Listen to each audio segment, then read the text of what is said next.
In terms of today's challenges, the biggest challenge is dealing with people who have not only alcohol and drug problems, but mental health problems.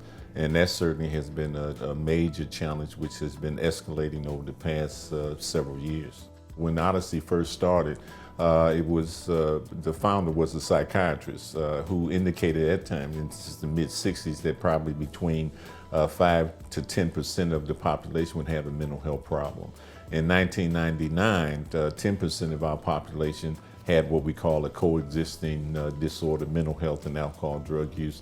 That figure has now, in our latest annual report, risen to 57% of the people coming into the program, which is a huge increase. People who come into the program have a lot of significant diagnostic criteria like post-traumatic stress disorder, bipolar disorder, depression usually, and anxiety. You can say that certainly we're more proficient at diagnosing the condition, that people use certainly alcohol and other drugs to self-medicate in order to feel better about themselves and not have to deal so much with some of the problems that they have. And then some of the drugs now that are most prevalent also, increase the likelihood that people are going to have drug problems. I mean, have mental health problems such as amphetamine type stimulants and also alcohol. Up until last year, certainly alcohol was the number one drug, nominated as the number one drug of choice. So you're talking about at least 1 in 3 people, 30%, which dropped a little bit and certainly has been replaced by amphetamine type stimulants. It's very complex, and you have to, it's in order to be successful, that you have to have an integrated approach. So you can't deal with somebody's drug use and not deal with their mental health problems.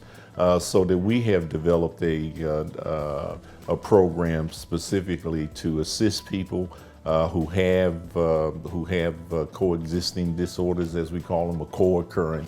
The fact is that they're simultaneous.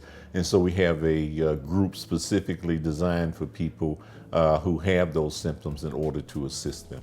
The thing that we're looking for from government is a greater degree of support because of just the escalation in the frequency of mental health problems with people who also have alcohol and other drug problems.